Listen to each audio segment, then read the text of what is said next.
नमस्कार। जय श्री राम, हर हर महादेव। भाई ये तो गजब हो गया। जिस अभिषेक बनर्जी के ऊपर गुस्सा करके ऋतव्रत बनर्जी से लेकर काकोली घोष दस्तीदार सब लोग पार्टी छोड़ दी। ममता बनर्जी को एक ही बस कंडीशन दिया कि या तो हम लोगों को बच लीजिए, नहीं तो अभिषेक बनर्जी को चुन लीजिए। इन दोनों के बीच कोई समझौता नहीं हो सकता है। लेकिन तब भी ममता बनर्जी पहले सत्ता से गए, उसके बाद उनका पार्टी बिखर गए, लेकिन अभिषेक बनर्जी को नहीं छोड़ पाए। और वही ममता बनर्जी अभी अभिषेक बनर्जी को साइडलाइन कर रहे हैं। भाई मामला क्या चल रहा है? क्या ममता बनर्जी को समझ में आ गया कि अभिषेक बनर्जी और ज्यादा दिन बाहर नहीं रहेंगे, उसका गिरफ्तार होना लगभग तैयार है, इसलिए कुछ बचाने का कोशिश कर रहे हैं? और नहीं तो ममता बनर्जी को अभी सब कुछ खोने के बाद ये समझ में आ गया कि भाई सारे प्रॉब्लम का जड़ है ये अभिषेक बनर्जी, इसको साइडलाइन करना ही पड़ेगा।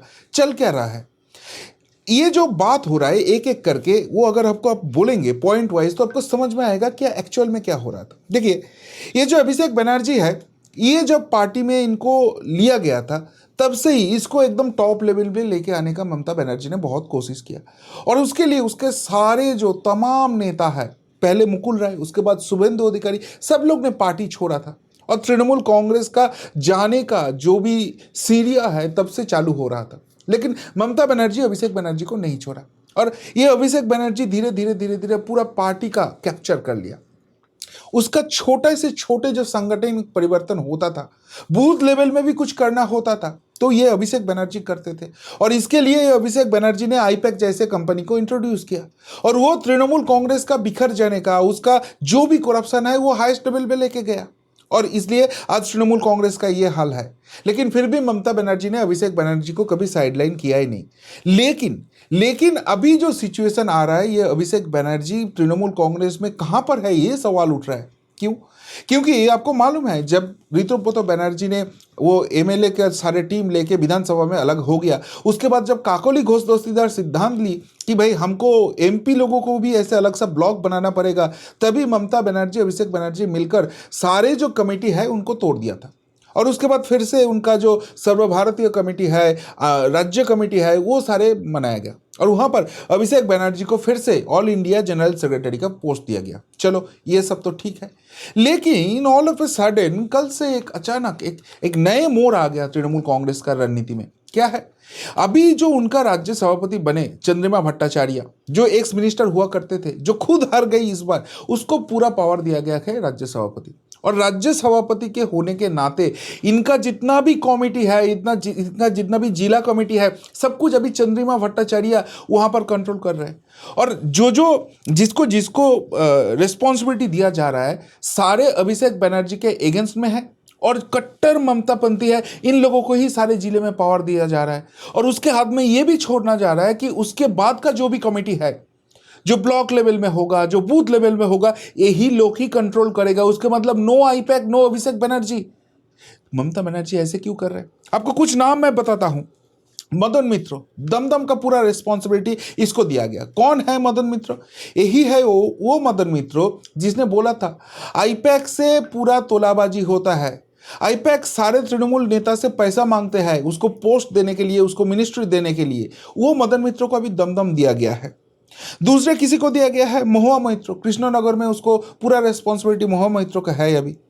तीसरा नाम है कुणाल घोष, जिसके साथ अभिषेक बनर्जी का हॉट टॉक हो गया था, फायर फाइट हो गया था सीआईडी इंटरोगेशन में, जिसके सामने आमने सामने करके अभिषेक बनर्जी का इंटरोगेशन किया गया है। और अभिषेक बनर्जी को धो डाला था जिस कुणाल घोष, उसका पूरा नॉर्थ कोलकाता दे दिया गया, जहां पर इतने दिन सुदीप बनर्जी वहां पर साम्राज्य चला रहे थे।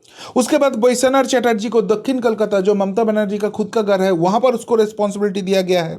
सुभाषिस चक्रवर्ती को पूरा जो साउथ 24 परगना डिस्ट्रिक्ट है, जो अभिषेक बनर्जी का खास तालुका है, वहां पर रिस्पॉन्सिबिलिटी दिया गया है। सारे ममता का ओल्ड जो साथी है उन लोगों को दिया गया है।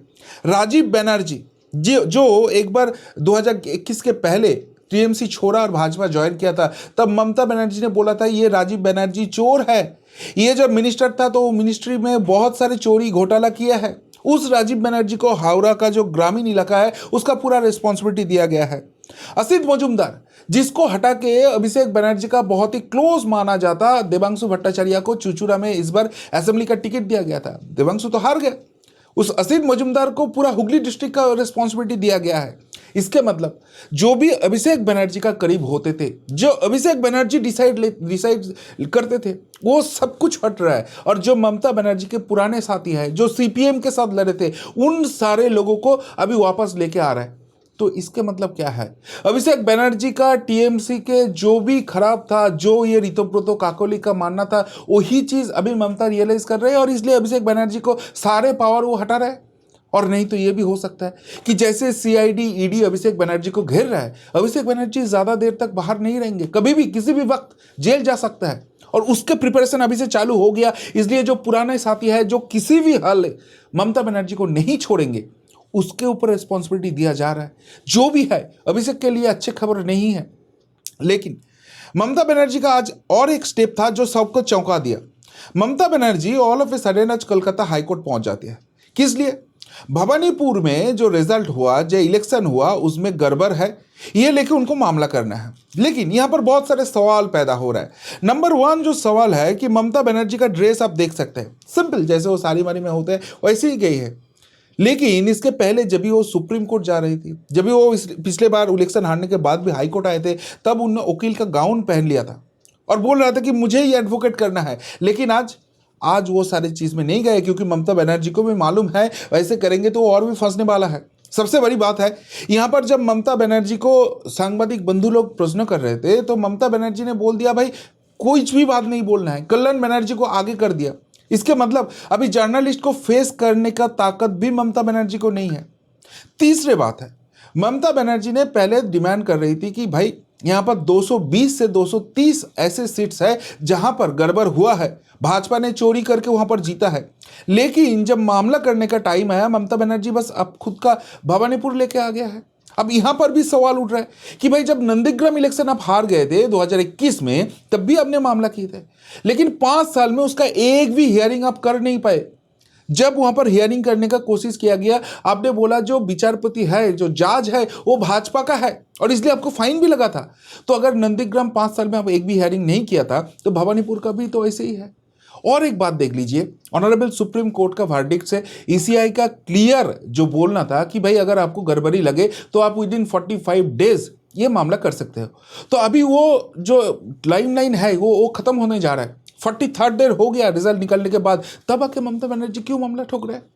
ममता बनर्जी का अगर डाउट है, सच में उसके मन में है जो वही हुआ है कि चोरी करके भाजपा ने जीता है, तो पहले ही मामला कर सकते थे।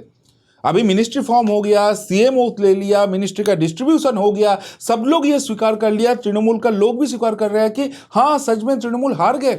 तो ये क्या मुंह बचाने के लिए वहां पर ममता बनर्जी कर रहे हैं? सवाल वहां पर उठ रहा है। और सब कुछ मिलके ममता बनर्जी का ये जो स्टेप है, ये वीक ही लग रहा है। मतलब उनको अभी और कुछ करने का नहीं है। लोग ये भी सवाल उठते हैं कि घर में आपका मन नहीं बैठ रहा है, आपको तो जनता ने घर में घुसा दिया, इसलिए आके स्टंटबाजी करने का कोशिश कर रहे हो, वो भी पूरा दम से अब नहीं कर पाओगे। तो ममता बनर्जी का एक्सेप्टेंस ममता बनर्जी खुद ही खत्म कर रहे हैं। लेकिन यहां पर ही ममता बनर्जी का ट्रैवल खत्म नहीं होता है। उसको आज बहुत बड़ा झटका सुदीप बनर्जी, जो लास्ट में आके ये बागी एमपी का ग्रुप में ज्वाइन कर गया, वो सुदीप बनर्जी ने दे दिया। क्या है वो झटका? सुदीप बनर्जी और बाकी जो बागी तृणमूल का एमपीज है, आपको पता है कि वो एनसीपी के पीआई करके एक नए पार्टी है जिसका कोई नामो निशान कभी किसी ने नहीं सुना, वहां पर ज्वाइन हो गया। तो लोग ये सोच रहा था कि शायद ये लोग वो तृणमूल के साथ फाइट छोड़ देंगे, वहां पर ही वो सारे फाइट करेंगे। लेकिन आज सुदीप बनर्जी ये बयान देता है कि जुलाई महीना आने दीजिए, ये टीएमसी का लोगो, टीएमसी का फंड, टीएमसी का रजिस्ट्रेशन, कौन असली तृणमूल है, ये सब कुछ लेके हम हाईकोर्ट में जाएंगे और वहां पर कानूनी कार्रवाई की तरफ हम डिसाइड करेंगे किसके पास ये चीज है। अब एक मजा का बात है कि अगर ऐसे पार्टी में स्प्लिट होता है और ऐसे कोई मामला ठोक देते हैं, तो जब तक ये डिसाइड नहीं होता है तो पार्टी के फंड से लेकर पार्टी के लोगो सब कुछ फ्रीज हो जाता है, अटैच हो जाता है। जब वो डिसाइड होता है तो जिस ग्रुप के पास वो है, कोर्ट उसको दे देते हैं, इलेक्शन कमीशन उसको वो सारी चीज दे देते हैं। नाउ अगर सुदीप बनर्जी जुलाई में ये सारी चीज कर लेते हैं, उसके बाद 2-3 महीने के अंदर एक इलेक्शन है, यहाँ पर कोलकाता म्यूनिसिपल कॉर्पोरेशन का इलेक्शन होगा। 2 बाई इलेक्शन है, नंदीग्राम शुभेंदु अधिकारी जी ने छोड़ दिया और रेजीनगर हुमायूं कोविंद ने छोड़ दिया, वहां पर बाई इलेक्शन होने वाला है। नवंबर दिसंबर करके सारे म्यूनिसिपैलिटी में चुनाव हो सकता है। अगले साल जनवरी फरवरी में सारे पंचायत चुनाव हो सकता है। तो ये अगर मामला हो जाता है तो ममता बनर्जी वो लोगो नहीं यूज कर पाएंगे। इसके मतलब इन लोगों एमपी लोगों ने तो एनसीपीआई ठीक है, चलो वो एक अलग से कर लिया, उसके पास अभी 3 साल का टाइम है। लेकिन ममता बनर्जी ये जो सामने इतने सारे चुनाव आ रहा है, ग्राउंड लेवल का चुनाव आ रहा है, वहां पर अपना लोगो नहीं यूज कर पाएंगे। तो ममता बनर्जी के पास वो लोगो नहीं बचता है, ऐसे ही उनका वोट बैंक गया है, हिंदू उसके ऊपर रुष्ट है। तो ममता बनर्जी क्या ये सारे इलेक्शन के कुछ कर पाएंगे? और अगर असेंबली इलेक्शन हारने के बाद म्यूनिसिपैलिटी और पंचायत चुनाव भी ममता बनर्जी बुरी तरीके से हार जाते हैं तो उनका राजनीतिक अस्तित्व वही तो खत्म होने वाला है। लेकिन राजनीतिक अस्तित्व खत्म होने के बाद में अब कांग्रेस कुछ उसके साथ स्वीट रिवेंज लेने का कोशिश कर रहा है। क्यों उठ रहा है ये सवाल? क्योंकि 21 जुलाई हर साल ममता बनर्जी और तृणमूल कांग्रेस का सबसे बड़ा गैदरिंग होता है। क्यों? क्योंकि 1992 में जब ममता बनर्जी युवा कांग्रेस के नेत्री थी तब वहां पर उन्होंने महाकरण अभियान किया था, राइटर्स बिल्डिंग अभियान किया था, जहां पर गोली चले थे, ममता बनर्जी के ऊपर डंडा पड़े थे और बहुत सारे लोग शहीद हो गए थे। तो वो जो शहीद हुआ उनके श्रद्धांजलि देने के लिए 21 जुलाई हर साल ममता बनर्जी प्रोग्राम रखते हैं और वहां पर अपना ताकत दिखाते हैं। लेकिन एक्चुअली में देखा जाए तो ये प्रोग्राम युवा कांग्रेस का है, क्योंकि Mamata Banerjee as a leader वहां पर गए थे, लेकिन वो युवा कांग्रेस के ही लीडर करके गए थे। लेकिन इतने दिनों से अपने ताकत लगा के ममता बनर्जी कांग्रेस को यह प्रोग्राम करने ही नहीं दिया। इस बार ऑलरेडी तृणमूल बिखरते हुए दिख रहा है, उनके साथ नेता नहीं है, जनता नहीं है, तो तृणमूल कांग्रेस ये प्रोग्राम कैसे करेंगे ये लेके सवाल उठ रहा है। उनके राज्य सभापति चंद्रिमा भट्टाचार्य को अगर क्वेश्चन पूछा जा रहा है जर्नलिस्ट के तरफ से तो उनका बयान है कि भाई अभी तक हमने कुछ प्लानिंग नहीं किया है। अरे भाई 1 महीने के अंदर इतना बड़ा आपका प्रोग्राम है और आपको अभी तक कुछ नहीं मालूम है कैसे करेंगे, क्या करेंगे। लेकिन जो कांग्रेस है वो इस बार बहुत तामझाम से ये प्रोग्राम करने वाला है। अभी उन्होंने शहीद मीनार को बुक कर दिया है और शहीद मीनार मतलब वहां पर बहुत बड़ा एरिया है, तो वो बहुत बड़ा तरीके से वो करने वाला है। और ये भी सुनाई में दे रहा है कि कोई ऑल इंडिया लेवल का लीडर जैसे राहुल गांधी जी, प्रियंका वाड्रा जी या मल्लिकार्जुन खड़गे जी, ये सारे लोगों को वहां पर बुलाया जाएगा और कांग्रेस का जो राज्य स्तर का नेता है, जो प्रदेश सभापति है, सब लोग वहां पर रहेंगे। तो इसके मतलब ममता बनर्जी ने जो 21 जुलाई का प्रोग्राम कांग्रेस से हाईजैक किया था वो वापस कांग्रेस ले रहा है।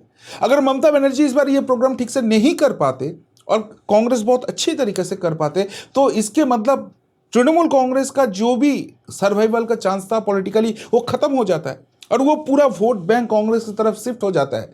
तो ममता बनर्जी क्या राजनीतिक अस्तित्व का संकट में आ गया है, ये सवाल उठ रहा है। लेकिन जब ये सवाल उठ रहा है ममता बनर्जी उनके भतीजा को कैसे धकल रहा है, तो उनके भतीजा अभिषेक बनर्जी का टेंशन और भी बढ़ रहा है। मैं लगातार आपको सुमित राय का स्टोरी बोल रहा हूं, अभिषेक बनर्जी का जो पीए है, तो कल ही बोला था उसका अरेस्ट वारंट जारी हो गया। लेकिन आज एक नया डेवलपमेंट हुआ है, ये सुमित राय का हियरिंग अभी तक हाईकोर्ट में नहीं हुआ और इन बिटवीन इसके लिए पुलिस ने लुक आउट नोटिस जारी कर दिया। मतलब कहीं भी कैसे भी सुमित राय को उठाओ अभी, और एक बार सुमित राय उठ जाते हैं तो वही पेंडोरा का बॉक्स ओपन हो जाएगा। सारे काले कारतूस जो अभिषेक बनर्जी ने किया है उसका गेटवे मिल जाएगा। तो मुसीबत तो बढ़ते जा रहा है और मुसीबत यहां पर ही खत्म नहीं होता है। अभिषेक बनर्जी की बहुत ही करीबी माना जाता महिदुल इस्लाम एक टीचर लीडर है, वो आज अरेस्ट हो जाता है। क्यों अरेस्ट हो जाता है? ये महिदुल इस्लाम जब तृणमूल में था और तृणमूल में है अभी, तो तृणमूल का ही पंचायत का उप प्रधान जो है वो खुदकुशी कर लेते हैं और उस सुसाइड जो नोट मिलता है वहां पर ये महिदुल इस्लाम का नाम मिलते हैं और वो केस तो अभी नीचे रख गया है, लेकिन अभी सारे पुराने फाइल ओपन हो रहे हैं। लेकिन कौन है ये महिदुल इस्लाम, क्यों अभिषेक बनर्जी के लिए टेंशन बढ़ा रहे? ये महिदुल इस्लाम बेसिकली एक वामपंथी है और बाद में वो टीचर्स लोगों के लीडर बन के सामने आए, लेकिन वहां पर बहुत सारे उसने गड़बड़ी किए। वो टीचर मूवमेंट के नाम में बहुत सारे पैसे इकट्ठा किया था, कुछ करोड़ों के रुपए किया था। और ये घोटाला जब वो किया तब ये अभिषेक बनर्जी, ममता बनर्जी पुलिस रन करते थे, उनका पूरा ससुराल घेर लिया गया जहां पर ये छुपा बैठा था। और उसके पहले वो कोशिश किया था वामपंथी होके भी भाजपा का टिकट लेने के लिए, भाजपा ने तो एंट्री नहीं दिया इसको। तो बाद में क्या किया, ये आईएसएफ में घुस गया, नौशाद सिद्दीकी के पार्टी में घुस गया और तब ये सारे तोलाबाजी का काम महिदुल कर रहा था। लेकिन उसके बाद अभिषेक के साथ इसका क्या डील हुआ कुछ मालूम नहीं, सारे पुलिस केस वेस हट गया और हमने देखा ये महिदुल इस्लाम टीएमसी ज्वाइन कर लिया। अभी ये सुनाई में दे रहा है कि अभिषेक बनर्जी का जो खास ताल्लुक है साउथ 24 परगना, जहां पर अभी सुभाषिष चक्रवर्ती को रिस्पॉन्सिबिलिटी दिया गया है, यहां पर सारे जो तोलेबाजी का काम है ना, इसमें ये महिदुल इस्लाम का बहुत बड़ा हाथ हुआ करते थे। वहां का लोकल लोग अभी बोलना चालू कर दिया। तो मतलब अभिषेक बनर्जी के साथ बात होने के बाद महिदुल इस्लाम एक वामपंथी भाजपा के घुसने की कोशिश किए हुए आईएसएफ का कैंडिडेट बना था, उसको लिया गया था। क्यों, कब लिया गया था? जब उसके नाम में बहुत सारे करप्शन के चार्जेस था। और इसलिए क्या लिया गया था कि वो अच्छे से करप्शन कर पाए। अब महिदुल इस्लाम को जब अरेस्ट किया है तो अभिषेक के साथ क्या रिलेशन है, अभिषेक से क्या इंस्ट्रक्शन आते थे और क्यों ये सब चीज करते थे, वो सारे सवाल जवाब अभी पुलिस करेगा। तो इसके मतलब क्या एक नए केस में अभिषेक बनर्जी फंसने जा रहा है? तो बुरा वक्त तो कंटिन्यू होते ही जा रहा है। आपको मालूम है, लगातार 3 दिन हैट्रिक हो गया अभिषेक बनर्जी का इंटरोगेशन का। पहले सीआईडी ने किया, उसके बाद कल ईडी ने किया, उसके बाद आज फिर से सीआईडी ने बुलाया। तो वो तो चल ही रहा है, लेकिन उसके बाद एक से बढ़कर एक, कभी उनके नाम में मेडिसिन स्कैम आ जाता है डायमंड हार्बर से, कभी से वो टारपुलिन चुराने वाला 250 करोड़ रुपीस का स्कैम आ जाता है, और अभी तो सुमित राय का इशू है, और सबसे बड़ी बात अभी महिदुल इस्लाम अरेस्ट हो जाता है, और बुआ जो है वो उसको पार्टी से साइडलाइन कर रहा है। सारे पुराने जो उनका साथी है उनको लेके आ रहा है। अभिषेक बनर्जी का जो साम्राज्य था वो धीरे धीरे खत्म होते दिख रहा है। तो सब कुछ मिला के एक नया कांड शुरू हो गया, और जिसमें बुआ और भतीजा दोनों को ही बुरी तरीके से फंसने के लिए दिख रहा है। मतलब टीएमसी का जितना भी बचा खुचा पार्ट रहेगा वो क्या एकदम चूर चूर हो जाएगा, और 1-2 महीने के बाद टीएमसी का नाम और निशान नहीं रहेगा। यह सबसे बड़ा सवाल उठ गया है। लेकिन क्यों हो रहा है आखिर बुआ भतीजा के बीच ये सारे इक्वेशन का चेंज? कुछ तो समझ में नहीं आ रहा है। अगले दिन शायद ये क्लियर हो जाएगा। लेकिन आपको क्या लग रहा है, क्यों हो, क्या हो रहा है, क्या चल रहा है यहां पर? जरूर कमेंट बॉक्स में कमेंट करके बताइए। अभी के लिए इतना ही, फिर मिलता है बहुत जल्द नए प्रतिवेदन के साथ। नमस्कार, जय हिंद, वंदे मातरम।